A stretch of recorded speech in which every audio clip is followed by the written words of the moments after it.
Ladies and gentlemen, welcome to the Child Development Podcast. In episode number 2, we dive into the fascinating world of brain development during the critical first 1,000 days of life. From conception to age 2, a child's brain undergoes an incredible transformation, forming neural connections and, of course, laying the foundation for future learning, behavior, and overall well-being.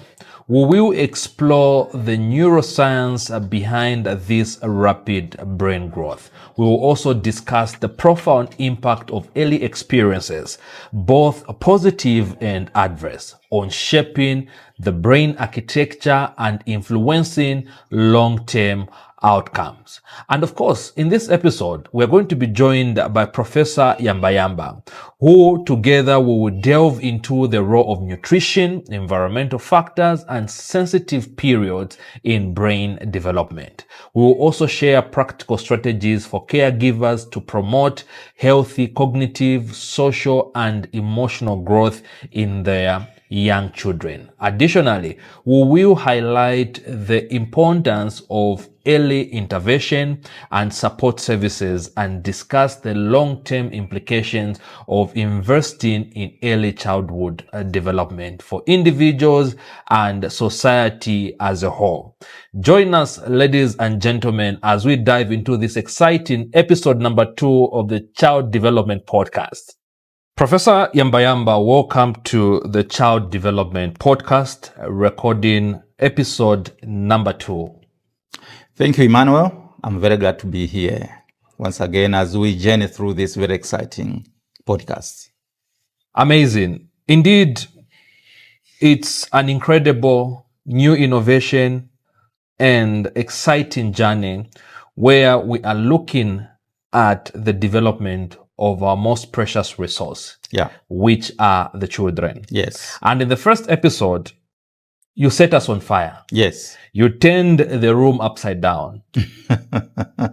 You shared very critical insights on what constitutes effective child development. Correct. We looked at the importance of investing in early childhood development and obviously the consequences of not doing it at all. Yeah. And these are some of the things, obviously, many of us just overlook and have taken it for granted that these are just children. Why should we invest so much in their development? Let us focus maybe on the secondary part. That is when they get into university, when they become fully formed and grown-up adults. Yeah. But obviously, you brought it back home and you told us that it is during that period when a leader is formed, when a graduate is produced, when an innovator and when a creator is produced from that perspective. Yeah. And today I'm very excited that we're about to look at another important subject matter, and that is brain development during the first 1,000 days. Now, to begin the ball rolling, I'm going to pose this icebreaker question. The first 1,000 days are often referred to as a critical window for brain development. What makes this period so critical, so crucial? And what are the potential long-term consequences of not providing optimal conditions during this time? Thank you, Emmanuel. Essentially, there are 3 things that are happening during the first 1,000 days. Yeah. And indeed, as you've already mentioned, this is the most crucial. And from my standpoint as an expert in human capital development, creators are made this time. During the first 1,000 days? During the first 1,000 days. Okay. So the future creators, the future critical thinkers, human beings who will make things happen in an economy are made during this time. Now, let me just elaborate. Please do so. As I mentioned, 3 things happening. Yes. Number 1, it is the proliferation of the brain cells. Brain cells, which we call neurons. Neurons, yeah. We have to have many cells in the brain. Okay. On average, at the time we are born, there must be 100 billion 100 neurons. billion. Exactly. Oh, that's a huge number. Of course, it is. But that is what we need. Number two, those brain cells must begin connecting to each other. Okay. Forming what we call synapses. Synapses, yeah, right. It is very, very critical for those synapses to be formed. Everything being equal, synapses are formed at a rate of 1 million per second. So 1 million per second? Exactly. Oh. So during this time, that's rapid formation. That's rapid formation. Yeah. That is rapid formation. And you see, it is critical to have these because this is how what we call the neural pathways are formed, through which information will be passing, processing, and so on. So, in other words, we are now building a base for the thinking, the understanding, the reasoning, emotions, and so on and so on. It is during this time. So without those connections, then everything else does not happen. Our thinking would be compromised. Everything else would be compromised. So it is very, very critical. Yes. Wow. Now, the number three that is happening, Emmanuel, is that, the brain must become efficient. It must be as efficient as possible. As possible. Exactly. Obvious, to facilitate critical thinking. Absolutely. And functioning. So there is some fatty material that we call myelin, which coats around these cells. It's really for efficient flow of the messages. I will not go into the nitty-gritties. I mean, I'm aware that I'm talking to people, many of whom may not be scientists, and therefore we'll try to make things as easy as possible. Because I'm now trying to recall if I remember it from my high school biology 16 years ago. So it's just some fatty material that coats around, for really this high speed, information flow. Yes. So that's for the efficient flow of information. Beyond that period of 1,000 days, other things begin happening. There is what we call pruning of some of those synapses and so on and so on. Again, it's to make the brain much more effective. But anyway, for today, what we're discussing is the first 1,000 days. Yes. So these are the three major things that are happening. Now, I have mentioned the reasoning, the thinking capacity, the emotions, the understanding of things, and so on and so on, being built at this time. And for this to happen, a good environment must be provided, Emmanuel. And what I mean by good environment is, number one, is nutrition. Critically important, nutrition. In fact, we begin from the mother. When we are in the womb, the mother must have access to very good nutrition for these cells in the growing child, to proliferate at a rate where at the time they are born, they have 100 billion cells or neurons. We can call them cells, we can call them neurons. For the brain, we call them neurons. Okay? And then, of course, when a child is born, again, we must continue providing excellent nutrition. And generally, it has been found, according to science, that there are certain critical nutrients that are required for the brain. First of all, neurons to proliferate at that rate. Number two, that the synapses will be formed at that rate. Number three, that this myelin, the fatty material, will also come in and coat the cells. So there are macronutrients as well as micronutrients that are involved. On the macro part, Number one, proteins are critically important. So a child must have access to protein. Enough protein. Enough protein, and quality protein. Quality protein. Number two, a child must have access to polyunsaturated fatty acids. Now, these are, just to simplify the term, what many people call omega-3 fatty acids. Fatty acids, So these are fatty acids which are not saturated. Okay? Yeah. So these have been found to be very critical during the first 1,000 days. And then there are also micronutrients that are very, very critical. We have got iron. We have iodine. We have zinc. We have selenium. We have vitamin A. We have vitamin B9.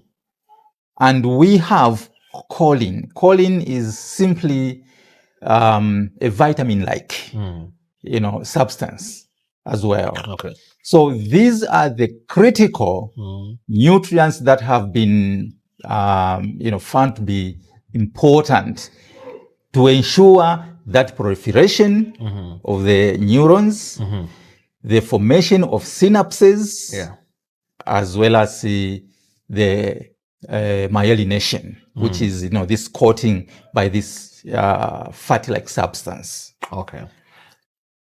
Just on that, Prof. Yes.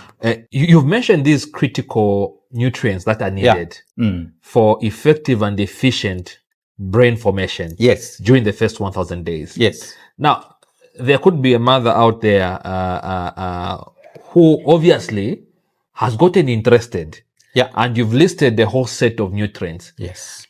Do they have to go to the market or go to the supermarket, the pharmacist, to go and ask for these specific nutrients? No. Okay. No, they don't need to go to the pharmacist or... Yes, of course, people must go to the market because, much of the food we buy from the market. Yes. Yeah, because even what we grow, we may not be able to grow everything to satisfy all these nutrients. Yeah. Yeah. And I think when mothers are going for the under 5 clinic, they are normally, taken through what sort of foods they must be eating. Yeah. So protein, of course, we know comes from meats, chicken, fish, and so on, as animal protein, but also there are also plant proteins like beans. Yeah. Yeah. And of course, we then also have to ensure that we are eating vegetables, we are eating fruits, we are eating all kinds of things in order to satisfy all these, nutrients. Yes. Oh, great. So it is critically important. But of course, let me also mention here that unfortunately, in our country, with all the poverty around us and so on, and especially in rural areas, not many of our mothers have got access to all the foods that will provide these nutrients. Very sad state of affairs. Exactly. And unfortunately, what we promote in our country is maize. Yeah. I'm not against maize. Maize is our staple food. Absolutely. But you see, Emmanuel, maize is not equal to food. We have to have a variety of foods in order for us to have all those nutrients which are critical, and especially during the first 1,000 days. And the unfortunate thing is that if we miss things at this time, we miss things at that time, most likely for the rest of our life, we have missed it because the brain does not get back, And of course, it takes me now to the next question, where you said, what are the implications? Yeah. If a child does not get access to these nutrients, the implications, Emmanuel, are far-reaching. the implications are far-reaching. Essentially, what that means is that there will be gaps in the development of the brain. There may not be as many neurons as required. There may not be as many synapses formed as required. And when that happens, then, we say the brain development is impaired. Brain impairment. This is brain impairment. This is what we call brain impairment, which is part of what we call stunting. Exactly. So it comes from this perspective. It comes from that perspective. I see. Stunting. So when we talk about stunting, when we talk about stunting, it's not just physical stunting, but it is also stunting of the brain. Of the brain. Exactly.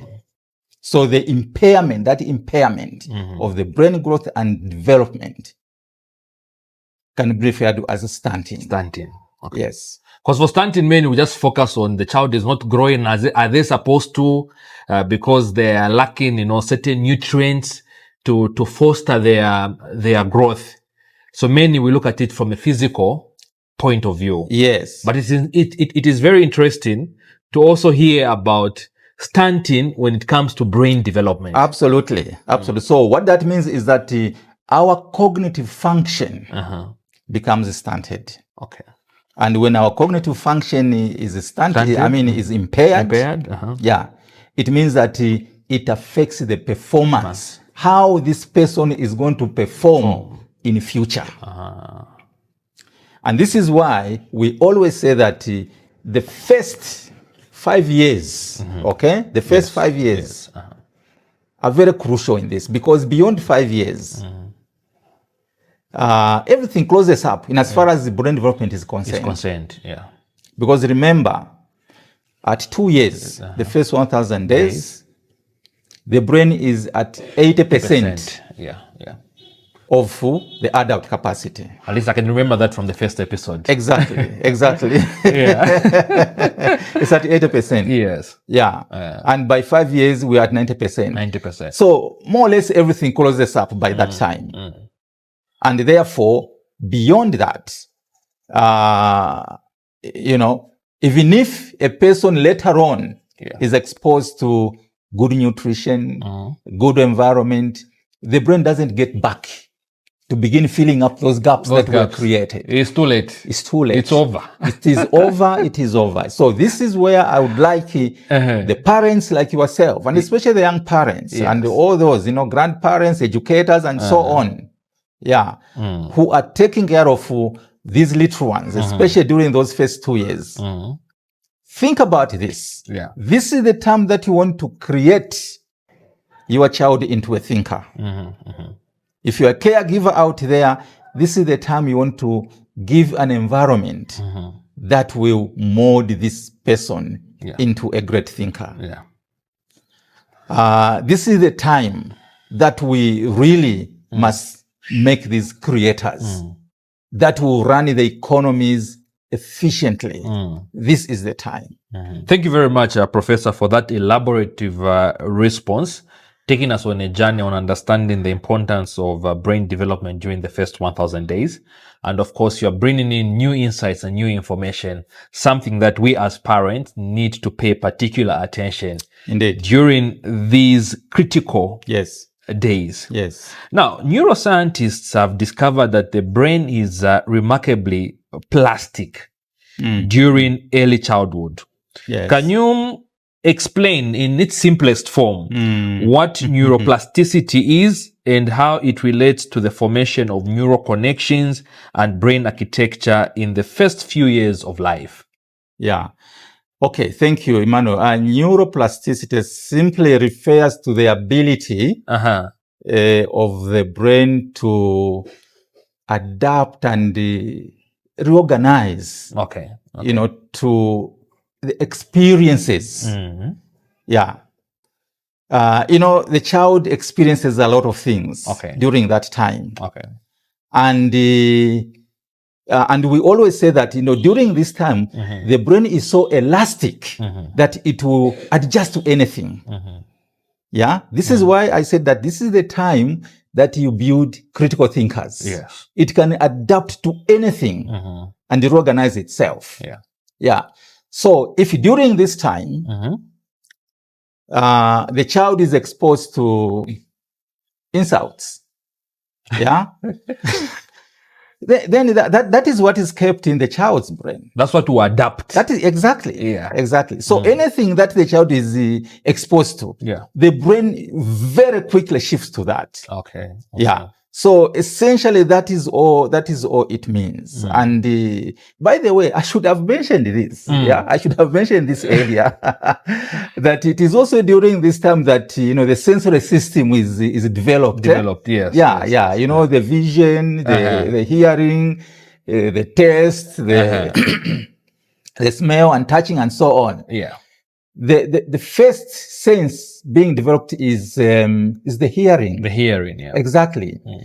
And we start hearing when we are in our mother's womb. By the way, people should know this. Okay. You parents, you should understand. The child is still in the womb of the mother. Okay.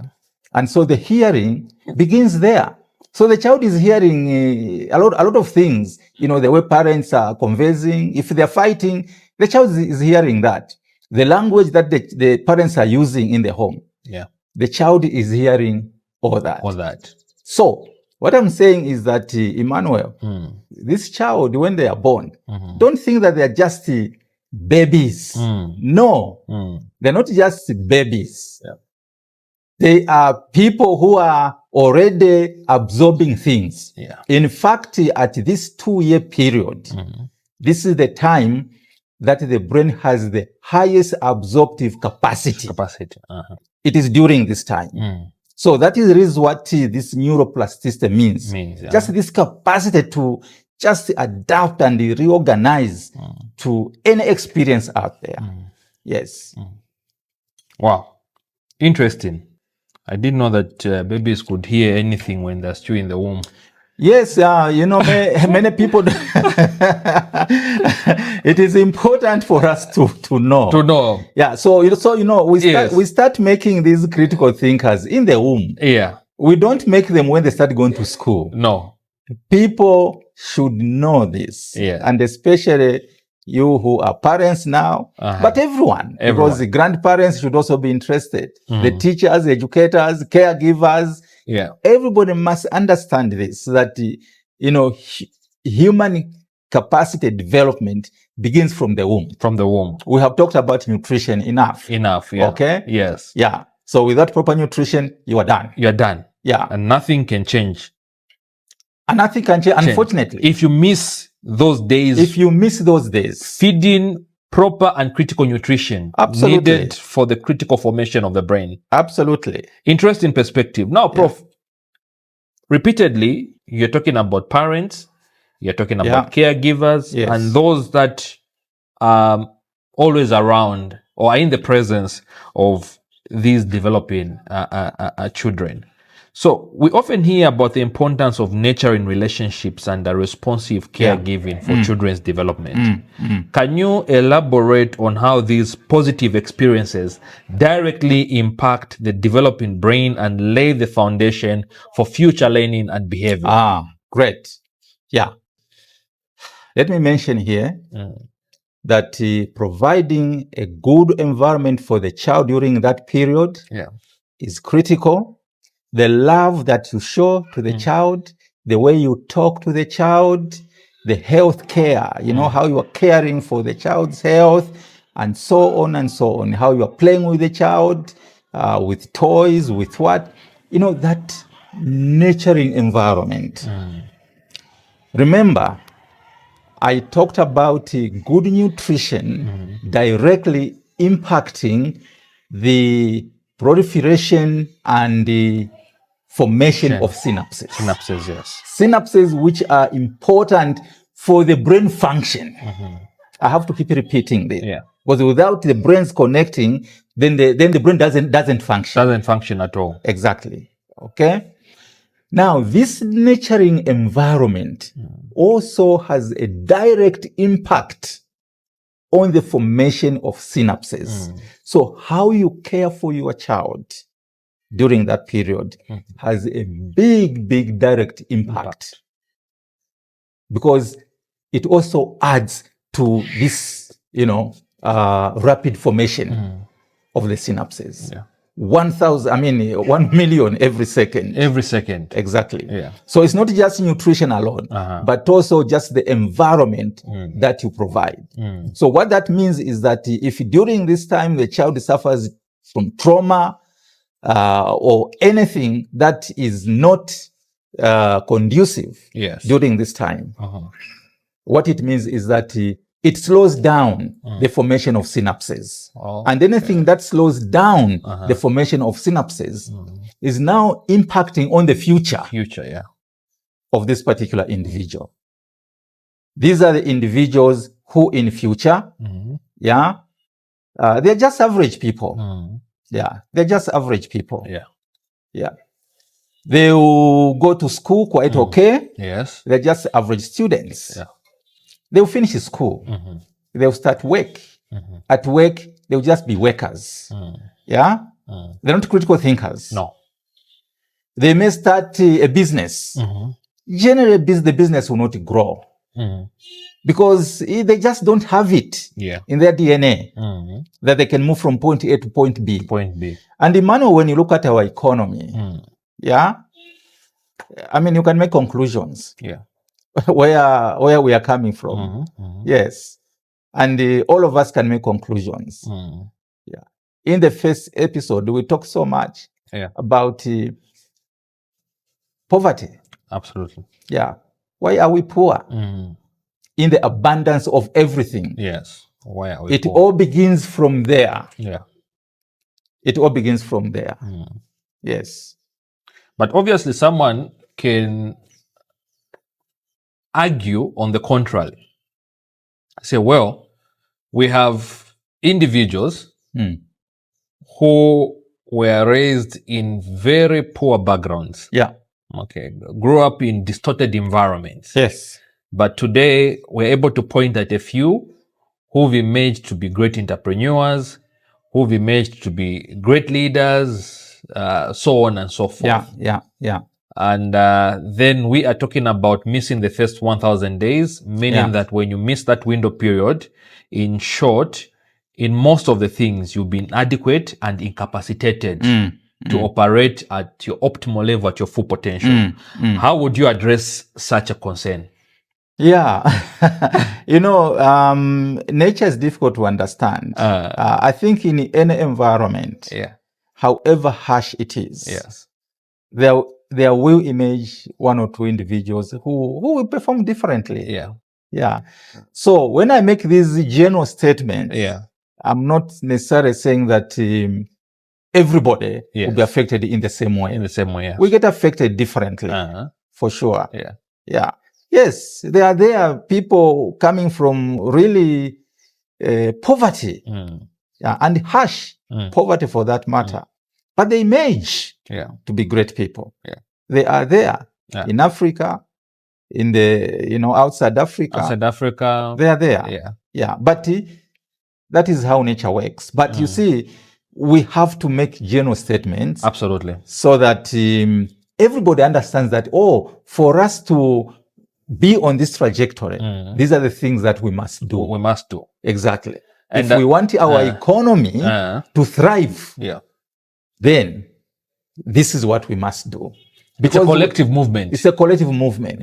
So you have to have a critical mass of people who can do certain things for you to move on. Absolutely. If you have one or two individuals, there's no impact. It's a drop in the ocean. It's a drop in the ocean. And obviously, there can't be any measurable impact towards economic development and also contribution towards societal impact.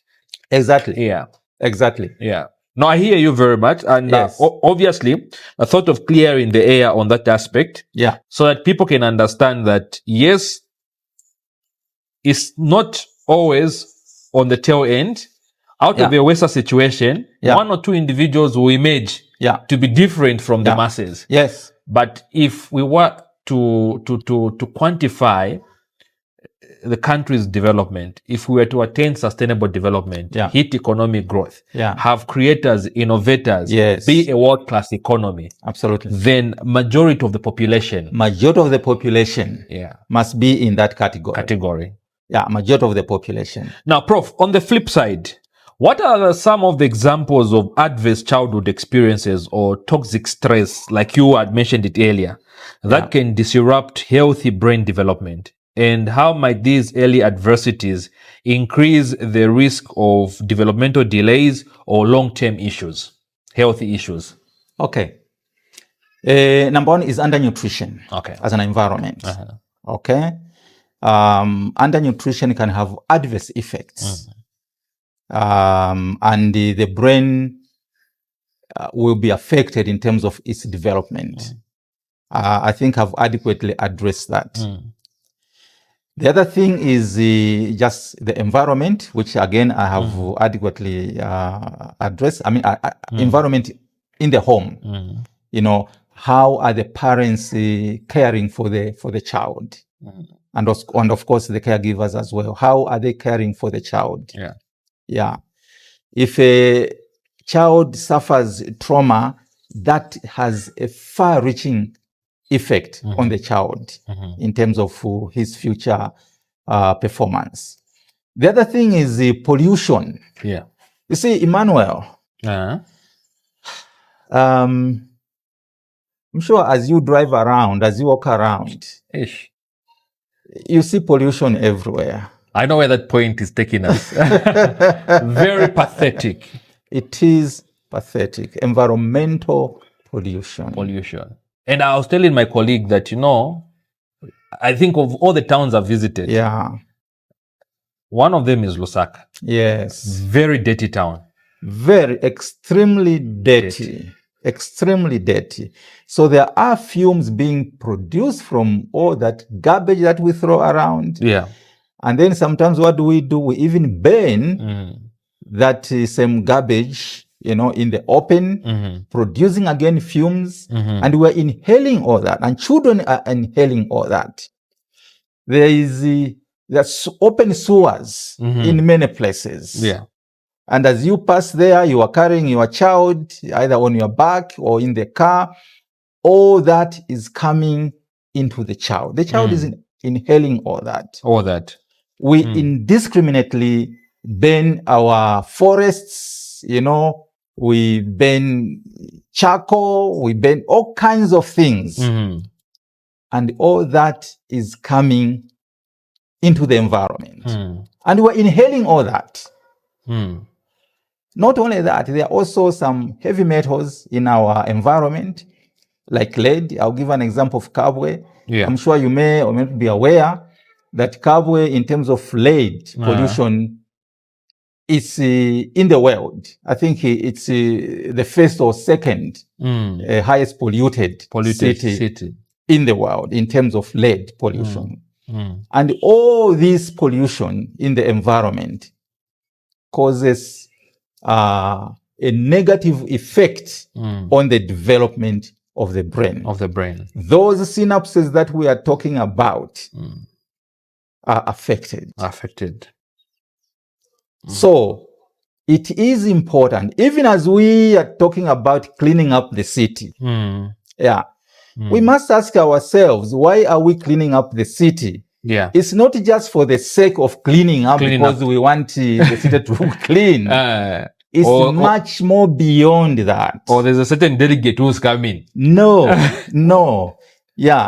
It is part of our human development. It's part and parcel of that. And I think I would like those who are following us on this podcast to think twice before you get that banana peel and throw it there, before you burn that garbage, even in your backyard, and so on and so on. Let us keep our environment clean. Otherwise, we are retarding the development of the brains of our children in a big way. And what we produce We produce people who are not great. People who cannot innovate. People who can't create anything. Yes. They're just workers. And to make matters worse, our education system is not exciting. It doesn't take us to where we should be. Not purpose-driven at all. Not purpose-driven. So it is serious, Emmanuel. Very serious. These first 1,000 days, you either build or destroy a human being during the first 1,000 days, in as far as the performance of this person is concerned. I love that part. You can either build or destroy a human being during the first 1,000 days. Yes, it is true. And in your earlier session as well, you talked about sensitive periods, the concept of sensitive periods in brain development. Yeah. And for me, I find it so fascinating.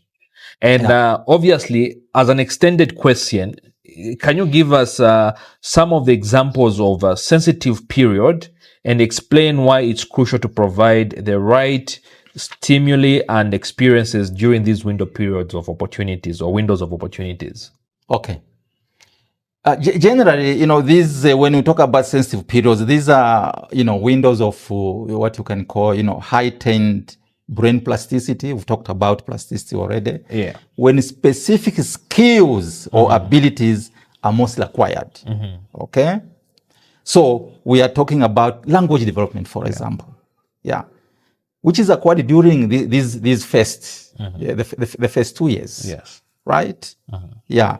Emotional and social skills. Yeah. Yeah. And of course, also sensory processing.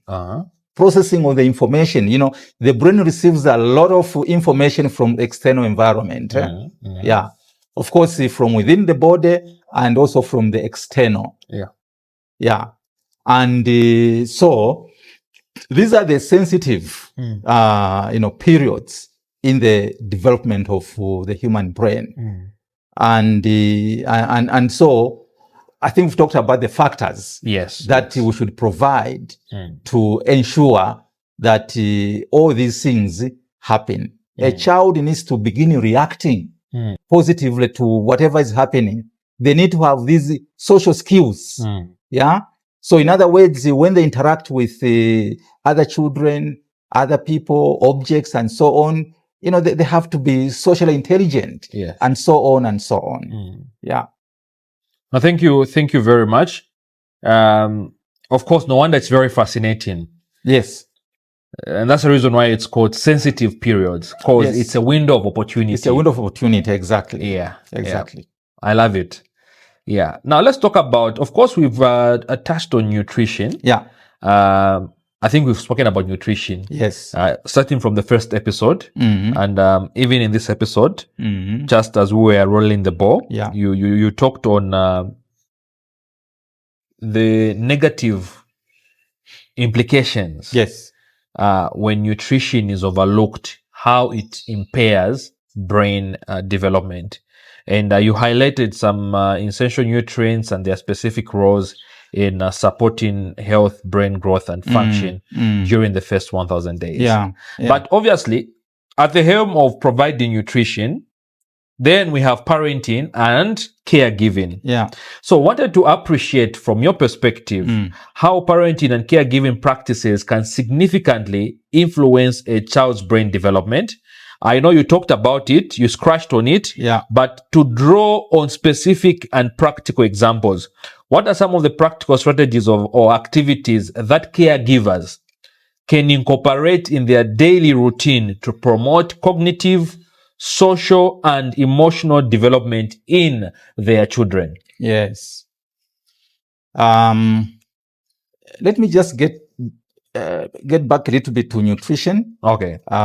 Yes, I know we have talked so much about it, but I want to re-emphasize parents, educators, our leaders, and everyone out there.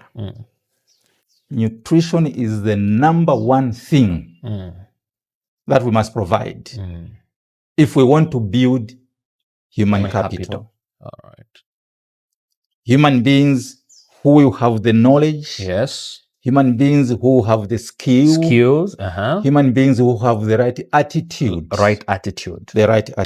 Yeah. So the knowledge, the skill, and the right attitude. All right. Nutrition is number one. Mm. If you don't provide good nutrition, you are done. Sorry to say this, but this is bad news. If we don't provide nutrition, we are done. We're done. And even if later on we provide, when the child is 7, 8, 9 years, when the economy picks up, it's too late. It's too late. I just thought, Emmanuel, I should get back to that. And of course, we'll keep talking about it. And I'm talking about this because nutrition is something that we have neglected in our country. Yeah. And how many people talk about good nutrition in our country? There are few. It's a need conversation. We don't talk about it. Yeah, we don't talk about it. So now, coming to the question of parenting. Yes, as you rightly said, as a parent, as a caregiver, you have a crucial role. Yeah, you have a crucial role in fostering and securing attachment and supporting the child brain development. Certainly. It is critical. So, how you hold your child, how you talk to your child, must be talking in a loving manner. Yeah. How you play with your child, just how you do everything with your child fosters this development in the brain of the child. Yeah. Good things that you provide to the child, caring, this caring way of bringing up a child. Yeah. Do not shout at a child. In fact, I think we are going to go into, I think in the coming podcasts, one of the series, we'll talk about specifically on parenting. Parenting, okay. Yeah, but generally. That would be very exciting. Exactly, exactly. You see, if you begin shouting at your child, you beat your child, you shut up your child and all that.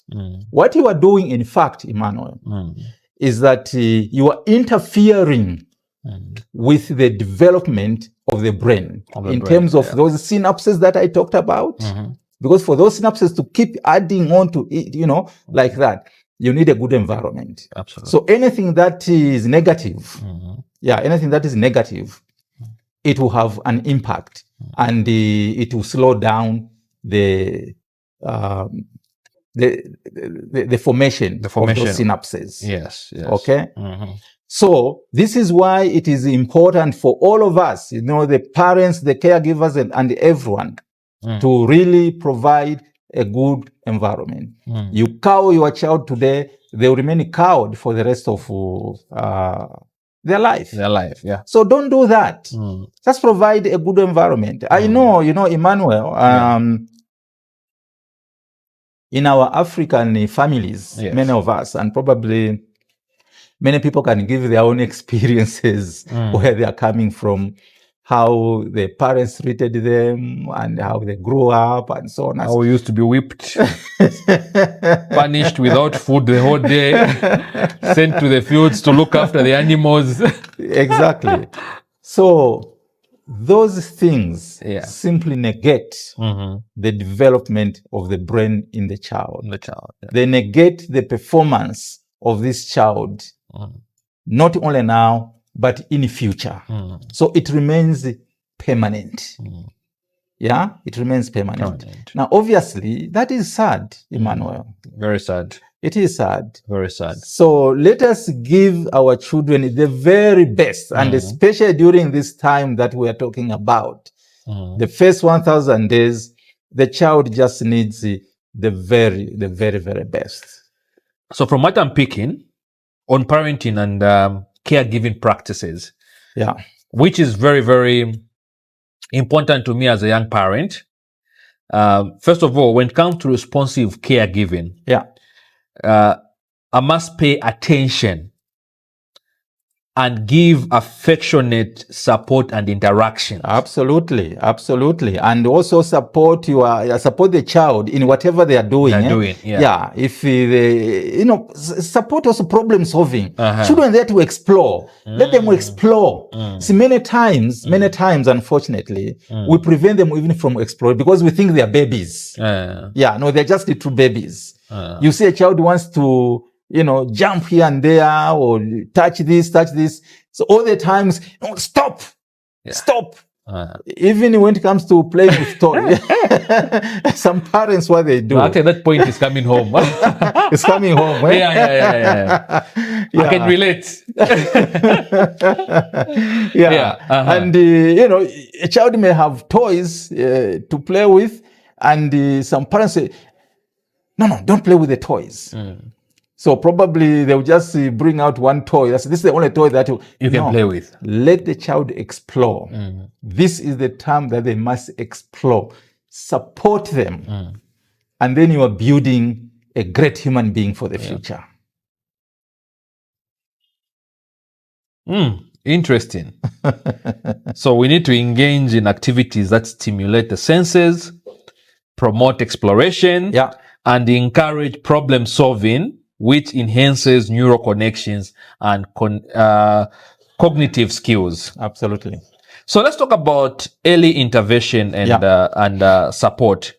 What are some of the early intervention and support services that parents, caregivers, even just a society as a whole can engage in to foster efficient brain development? Surely, yes.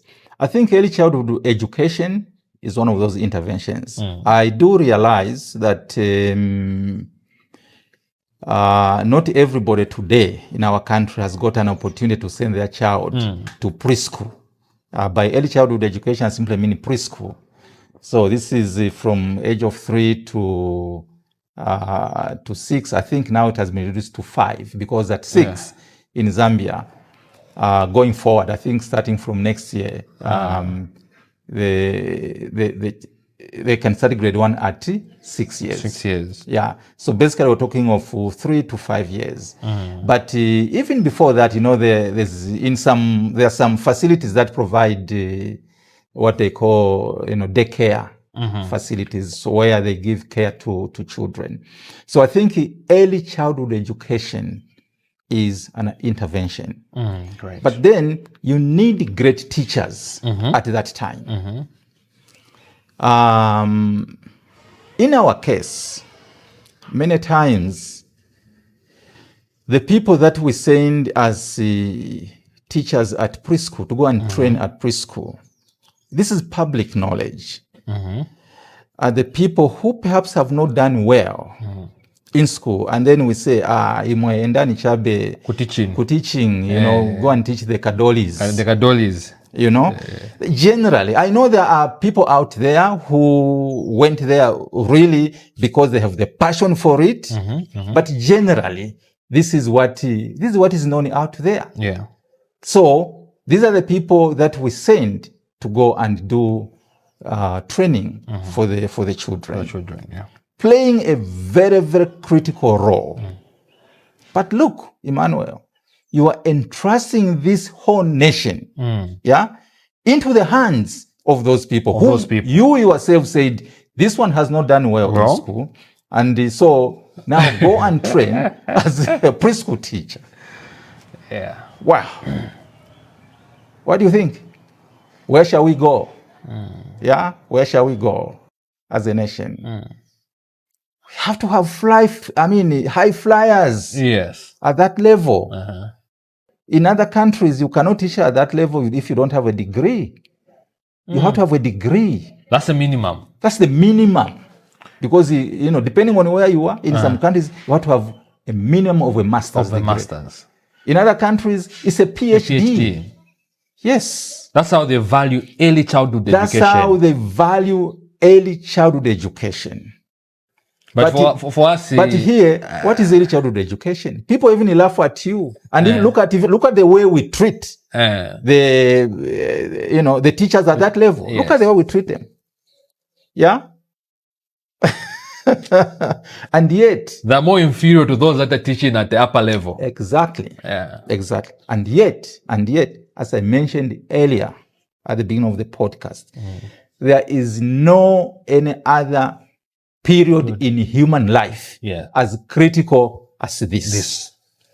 No any other. But this is what we neglect. And so the consequences are there. So I've talked about early childhood education. Yes. Then, of course, there are also developmental, screenings, parent support programs, and of course, many other things. How the parents and the caregivers, as part of the interventions. Yes. In this early childhood development. Yes. Yes. Yeah. And of course, the other thing is it's important to provide family support. Yeah. Especially those that are facing, adversity or challenges. We know in our country there are people who are poor, and the majority of them, by the way, are poor. So it's important for us to just find ways of supporting such families.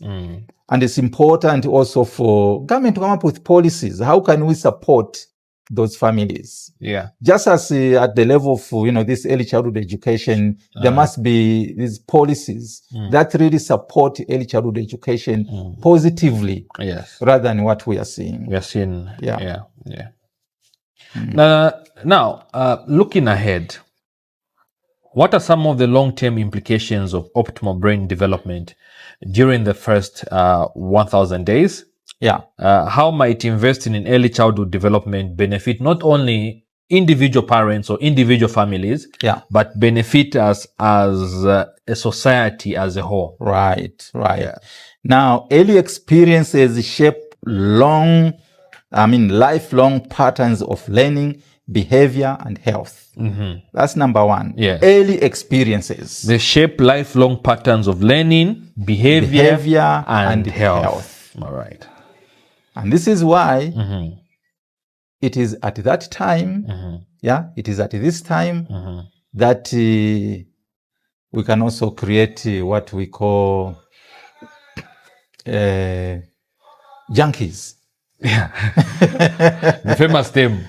The famous term. Atuja ni junkie uja. Exactly. Yeah. It is at this time. Yeah. So, we're talking of long-term implications. So it means that we are looking ahead. Yes. Yeah, we are looking ahead. What we do today will, the results perhaps will only be observed when somebody is 25, 30, 35, when they are working. That's when we start making those observations. Yeah. Or when they go to school, especially secondary school, university, because we are able to see. Yeah, we're able to see that, okay, this child, this one is a university student, but he's just, when he goes for class, he's just seated in class. He's not contributing anything to the debates. The lecturer will ask questions, he will not contribute anything. And we are seeing this more and more today. So these are the lifelong, long-term implications of early brain development. Yeah. Then investing in early childhood development yields significant returns. Significant returns. Not only for the individuals, but also for society as a whole.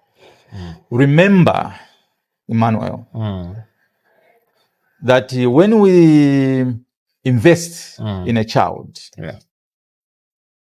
it's not just about this individual, is it? No. It's not just about the individual. It's about the whole society unfortunately, and really I would like people to pick up this point. We invest in our children because we want our children to be well off.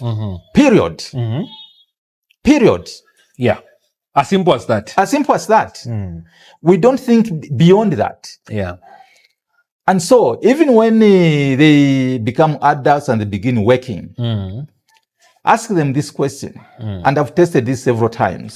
And I've proven a point. Yeah. Just ask people, why do you work? In order to put food on the table. That's the answer. That is the answer. It's all about providing. I have to put food on the table. Period. Yeah. So you're not thinking about the greater picture, the bigger picture. Oh, you don't work for yourself. Yes. Yeah? I mean, there is a saying, Emmanuel, that the sun does not shine on its own. Yes. Fruit trees do not produce fruit for their own. For their own. Yes. The rivers don't drink their own water. No. And then what do you work to put food on the table? Put food on the table. For your own. For your own. No. Interesting perspective. Yeah. So we have to go beyond that. We have to look at a bigger picture. So this is why we are talking of this individual. Yeah. The benefits not only for this particular person, individual, but for the whole society. Yeah. I think we work because we want to improve the quality of life for the whole society.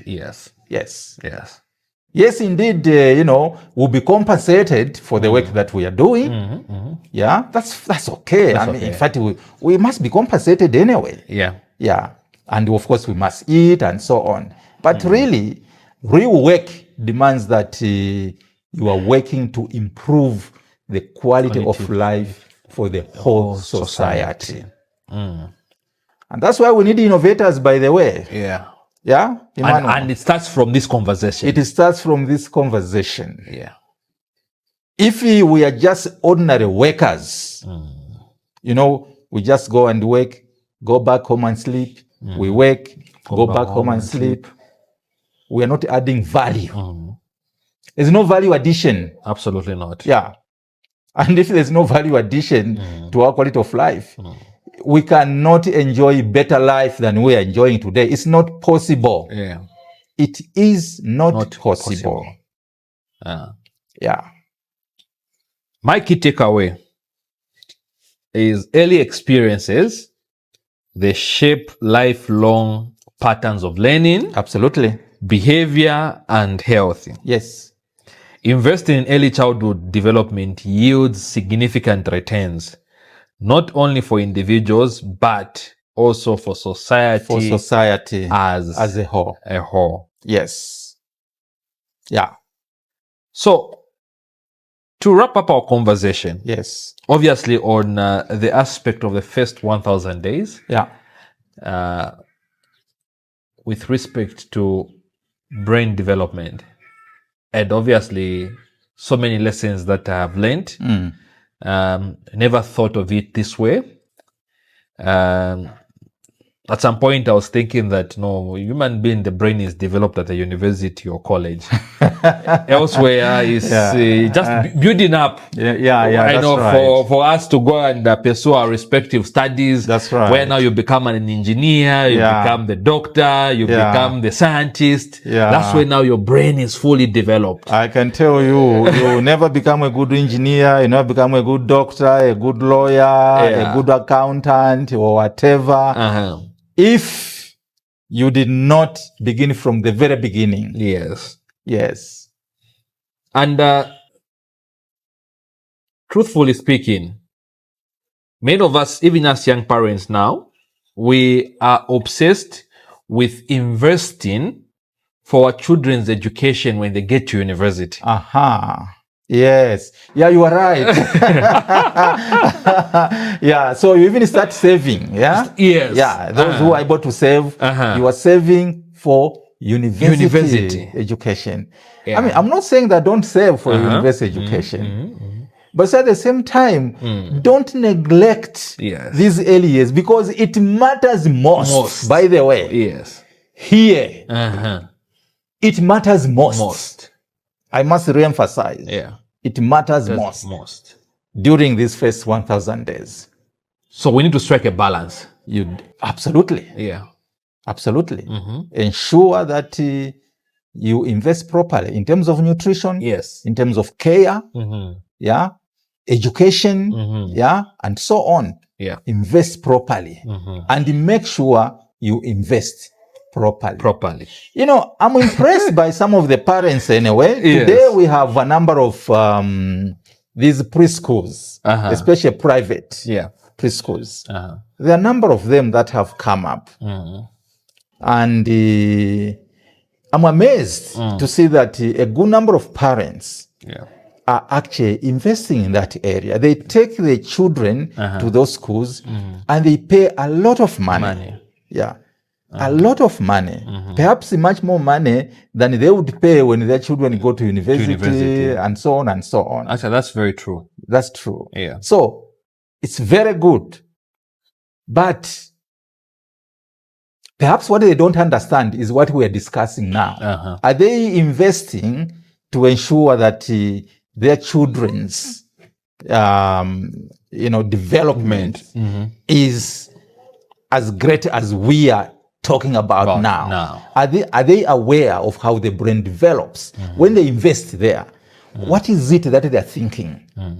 Yeah. Yes, they're taking children to school, but what is happening in those schools? Yeah. And they themselves as parents at home, how are they parenting? Yes. Exactly. Interesting. Yeah. Prof, we could go on and on and on. These are conversations that are worth having. Of course, when we're talking about development, we're always looking at how many billions of dollars do we need to develop this country. But I think for me, I'm shifting my perspective of development towards investing in early childhood development. Because if you invest at that stage, you are guaranteed that the billions of dollars that you're looking for now, which somehow, we go with our open hands, asking for, partners to support us in area 1 or area 2. But in your earlier opening remarks in episode 1, and for those that are watching and listening, if you watched episode 1, obviously we are looking at being in a country which is highly endowed with natural resources, in the abundance of everything. Yes. Why are we poor? Yeah. All right. And so now we're connecting the dots. Yeah. From the earlier conversation when we introduced early childhood development, why we are where we are as a country, and obviously what critical role then can investing in early childhood development foster economic and sustainable development to take Zambia to the place where it belongs. You are right on, Emmanuel. You are right on. You see, it's not good enough for us to have all these billions. We can borrow billions. We can be given grants and all that, billions of dollars and so on. The question is, whatever we want to do, whether it is in agriculture, it's in mining, it's in tourism, it's in manufacturing, whatever we want to do, who's going to do it? There's no human capital anyway. This is the question that I think our leaders must be asking themselves. Yes, we are bringing in all these, and there are all these people we call cooperating partners who are helping us with this and that. They give you grants, they do this, The question is, who will do the job? Who will do the job? Generally, we don't have the competent human capital. Generally, we don't have a critical mass of critical thinkers, of innovators who can do great things. So you reach a point now where you begin saying that, no, you see, it's not necessary for us to begin innovating, because these things are already there. We just get from wherever they are and then just adapt. No, it doesn't work like that. This is why our economy is not exciting. Absolutely not. Yeah. Nothing is exciting, without innovation. Yes. Nothing is exciting. Yeah. So, Prof, finally, what would be your call to action for our listeners and also our viewers? How can they get involved or support initiatives that prioritize early brain development and ensure that all children have got access to the resources and environments they need to thrive? Okay, first of all, I think it is important to emphasize to those who are listening, the viewers, our policymakers, the parents, and so on, to give priority to policies that encourage early childhood development. At this level. This is where it matters most. Countrymen and women. Yes. This is where it matters most. You don't invest here, you are gone. So we need those policies. We have to prioritize those policies. Then, of course, we want to encourage all those who are listening to us, who are seeing us, following us, to just develop more interest in learning about early childhood development. They have to develop that interest so that they begin to understand more and more that, so this is where the missing link is, by the way. Yeah? This is where the missing link is. We can try to move hills and mountains in our economy as it is right now. Will not get anywhere because there is a missing link. Yes. And the missing link is we don't have critical thinkers. Why don't we have critical thinkers? Because we've not invested in the children. Yes. Early childhood development. So there is a clear missing link here. It does not matter how much you can do, Emmanuel. This I can tell you with certainty. It doesn't matter how much we try to do. Yeah. Yes, you can achieve one or two things, but will not be a great nation. But we want to be a great nation. Yes. Surely. That's our ultimate objective. That's the ultimate objective. And especially with all these natural resources that we have. Why do we want to remain poor? We must be asking ourselves this question all the time. Yeah. With all these, natural resources we have, why are we poor? No. Surely, we must do something about it. Certainly. What is missing, we must now make sure that we close up that link. Yeah. Indeed. And stop settling for less than the top notch of the cream. Absolutely. Don't settle for less. Yeah, don't settle for less. We like thinking small. I can, I would want to start a business today. Yes. Okay? Of course, I know that when you're starting a business, you don't suddenly go into big. Yes, you start small you grow. But you see, you have to have the vision. I'm starting small. Even if I start with selling 2 eggs today. Yeah. Yeah? The vision I must have is that 5 years later, or even 10 years later, probably I'll be selling 10 million eggs. Yes. I started with 2, not 2. Yes. And you've been growing over time. Yes. So then I'm selling 10 million eggs. But you see, what we have generally observed in our setup, in our country, if I start with 2 eggs today, next year I'll still be selling 2 eggs. 2 eggs. 5 years later, I'm selling 2 eggs. 10 years later, I'm selling 2 eggs. Even one actually now declining sales. You start declining. And eventually you sell nothing at all. Eventually you sell nothing. And the business collapses. Exactly. This is what it is. when you don't invest in early childhood development. So we must support the initiatives that promote optimal brain health and well-being for all the children. Let us support that, and then we shall be a great nation. Amen. Please let us, run away from this poverty. Yeah.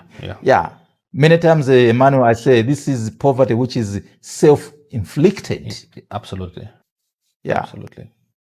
I know there are many other factors, but you see, at the end of the day, it is the human beings who drive everything else. Yeah. And this is why today we have focused purely on the brain development, because in these human beings, the only organ that God has given these human beings is the brain. It's a brain. To drive everything. Everything. Without even having natural resources like we do. Oh, yeah. No, in fact, you don't need to have plenty of resources as we do. No. I mean, here, really, I don't know how to describe this. It's like you are in heaven, actually, when you just think about the natural resources that we have. Yeah. This is heaven on earth. Yes. Actually, it reminds me, the time when we are running those capital projects, when we're engaging with Chinese. Yes. Yeah. Buying, a few building materials. Right. So one Chinaman told me that Zambia is paradise. Absolutely. Yeah, Zambia is paradise. We come here, find plenty of bush. Now it means land. Yes. Plenty of bush. Yeah, true. Trees, water, everything. Yes. And then you go on town, on the road. Yeah. Someone is saying, I'm asking. Yes. Yeah. Why are you lazy? Now, he frantically confronted me. Yes. That Zambian people, too much lazy. Yes. Too much lazy. Absolutely. You have everything that you need to be one of the wealthiest nations on earth. But too much lazy. Very, very true. Then he went on and say, you see, Zambia, again, the problem is too much hallelujah, meaning that 6 to 6 were found in church. While they are in the laboratories discovering this and that, we are doing hallelujah. Hallelujah. Yeah, I think it's important to balance things. It's important to balance. Absolutely. Yes, we know God is our creator, and so we must praise Him. But at the same time, the same God says you must work. Yes. Yeah. If you go to the scripture, if you sleep too much, you will be poor. You'll be poor. Yes. Very if true. Very, very true. And those who don't work don't even eat. Yes. That is coming from the scripture as well. Yeah. So I think it is important that we work. But remember, it's not just working, but it's working with a purpose. With a purpose, yes. Yeah. Yes, there are many beggars. In fact, all of us, the same families that we are coming from, we've got a lot of people who look up to you to provide for them.